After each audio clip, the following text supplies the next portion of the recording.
twice. Let's go. Let's get this Casablanca hotel connection back online. He is back online. $30,000, Tanya, is on the line, as well as 100 points for the winner of this Armageddon. Round of applause.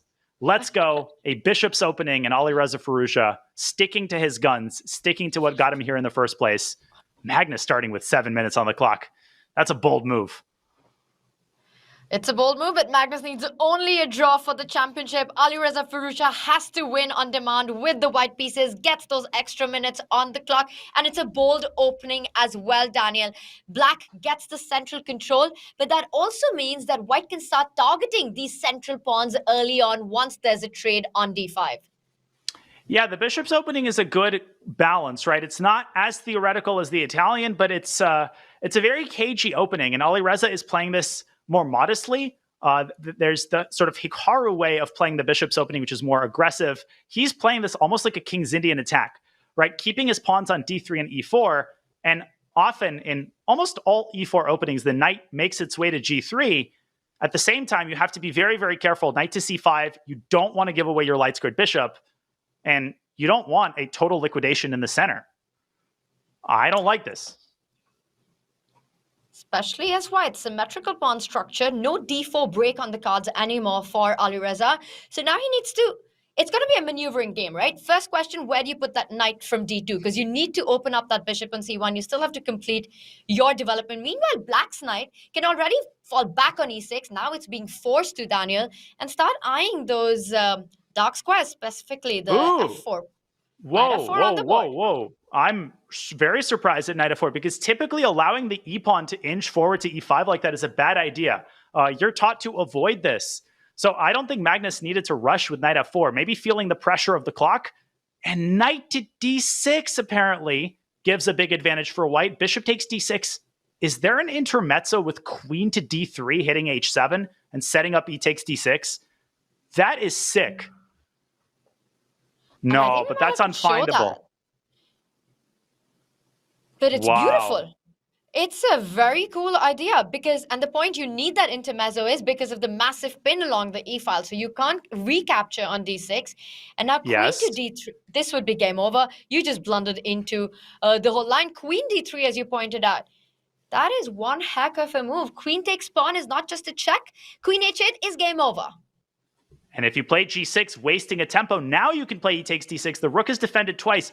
And the fact that black's rooks are disconnected will cost him the game. Black has to drop back to f8. This is a disaster, and Alireza missed it. That was a huge chance. It wasn't winning for white, Tanya. I mean, knight d6, black could have slid the rook away, but it would have been big, big trouble. Now Magnus has a chance to slide his rook away from the line of fire. But bishop e6, I think, is what he's going to choose. This was so hard to see. I mean, how do you even know that a tactic like this exists? I've never seen this pattern myself. And the current position, he's done it anyway. Because you can't take it twice. There's a c4. There's a pin and win. Magnus missed it for the second time. This time the idea is totally different. Bishop e6 by Magnus, his last move. Very neglectful. And now he's in huge trouble. What does he do? c4 is coming anyway. b7 is hanging. f4 is going to be hanging. Black's king is in trouble. You can't take twice on d6. You might have to give up a piece here if you're Magnus Carlsen. You might have to take twice on d6 and then take on b4 and try to save that piece down endgame. Unbelievable. And Magnus on the camera, he was shaking his head as well. He completely missed this knight jump to d6. And with the championship on the line, this could be the decisive moment. This could be the moment that really matters. And look at that. He looks away. There's no increment. He needs to make a decision. He needs to make it fast. Daniel, what happens if he just slides the rook? What if he tries to defend everything in the position? Rook b8, for example, is on the... It's possible, but white will play c4 anyway, tossing the knight out of d5, and then the f4 pawn is going to fall. And once the f4 pawn falls, white has this mating idea with queen h6, knight g5.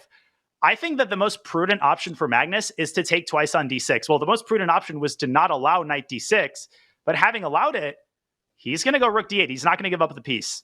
He is in mortal danger here. c5 by Alireza. Look at this beast. Look at this beast on d6. Bishop to e4.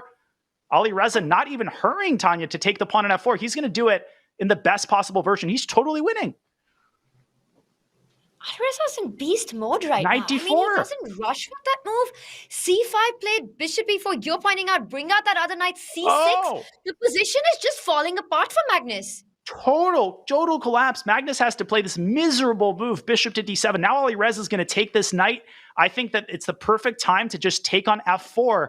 And this knight on d6 is going to seal the deal. Alireza is also up 2.5 minutes on the clock. This game, Magnus is reeling. He's shocked right now, and Alireza is playing this perfectly. Rook b8, still fighting though. It's not over.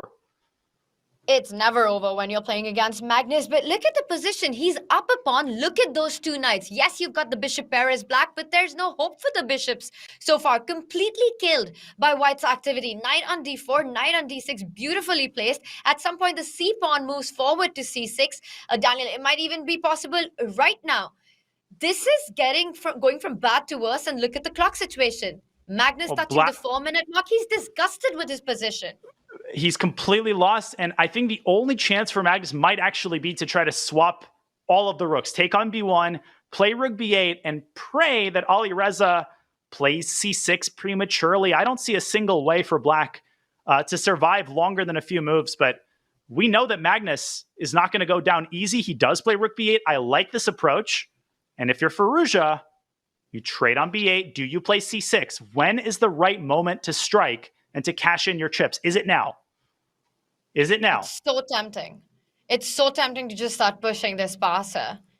There's no attack on it. You're hitting the bishop. You could also play really slow, because what does black want? What is Magnus's next move? Tanya, Greg Shahadi in the chat says, what we're all thinking, this is the worst position I have ever seen. It really might be. Black has no moves. You can play h4. You can play this Magnus style, right? Get your king to a better spot. But you don't want to overdo it. At some point, you need to cash in your chips. The position is not going to win itself. And I think Firouzja is calculating c6. Oh my God. And I would be so tempted to play c6 right now, because you really don't see what's wrong with it. The only thing is that the d6 knight gets slightly destabilized, so you might have to watch out for future moves like f6, targeting that e5 pawn. Knight f3 and c6. I thought bishop to e8 was a slightly annoying response. Alireza tries to find a better moment to do it. He swings his queen to b4, trampolining from side to side, chiseling his way into black's position.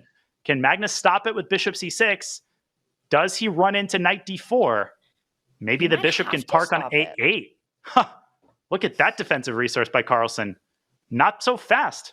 Not so fast. Alireza still has some work to do, Tanya.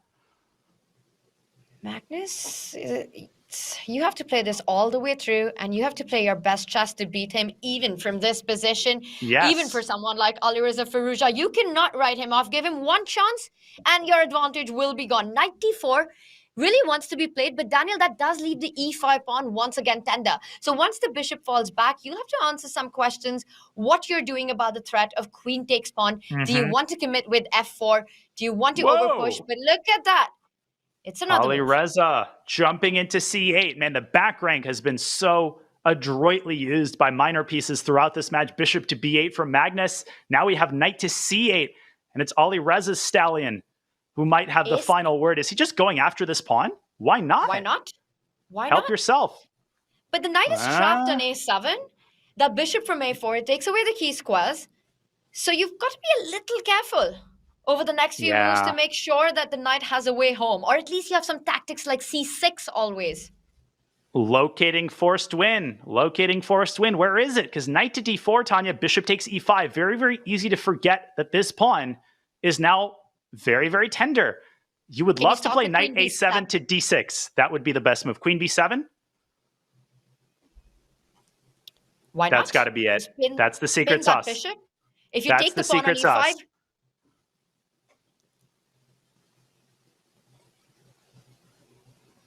Wow. Daniel, as you're pointing out, queen b7 is an option. Knight d4, I think you're rushing in because the e5 pawn falls. And right now, Alireza is thinking it's good that he's paused. He's got a minute on the clock. He knows this is the critical moment. If he gets it right over the next couple of moves, he can blitz out the rest, well, bullet out the rest of the game. What are the chances of Magnus saving this one, Daniel? Non-zero. It's higher than what the eval bar might have you believe, because there's nothing more frustrating than staring at a position, thinking that there must be a forced win and not seeing it, watching your clock dwindle. The one silver lining for Magnus is that there's no increment, and in a crazy time scramble situation, anything can happen. Alireza is investing a ton of time. He knows that this might be the game-deciding moment, and I think that without queen b7, this game is going to go on for another while. He has to find that move, Tanya. If he doesn't find it, Magnus has a chance, and he's found it. He's going to bring the hammer down with c6 on the next move. And how do you even fight that? The bishop in c7 is pinned. Knight d4 is always in the air. c6 is coming in. Magnus Carlsen is d4, feeling the c6, pressure right now. Queen d8, we've got moves. maybe. Queen d8, can you take on d4? Or can you go queen b4 and fork the bishop and the pawn? Now another pawn falls. Nice. Magnus is going to be down 3 pawns. And the c-pawn's going to seal the deal. This is over. Now it's totally winning. The last time we said it, we saw a massive turnaround. Right. So, Daniel, this match, you just can't call a result ever until it's over. But queen b4, the difference in these positions is that it's hard to see the compensation or even setting up of tricks as black. White's pieces and white's pawns are just dominating the position. Yeah, and the knight on a7 is safe. I would try bishop c2. If I'm Carlsen, I'm going to go bishop c2, queen takes d4. Keep the queens on the board. That's your only chance. If the queens come off the board, the c-pawn is going to seal the deal. But, Tanya, queen takes d4, queen to b8.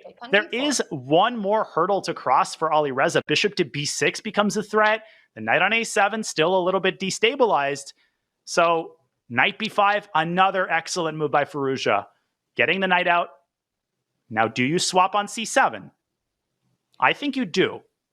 And then you play knight takes d4 and you win the game. Or maybe queen takes pawn and it still continues for another move or two.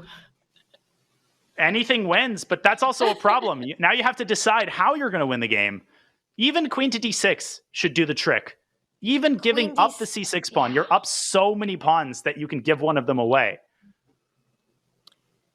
But you need to make a decision. Magnus's only chance is the clock now. It is going to be about trying to flag.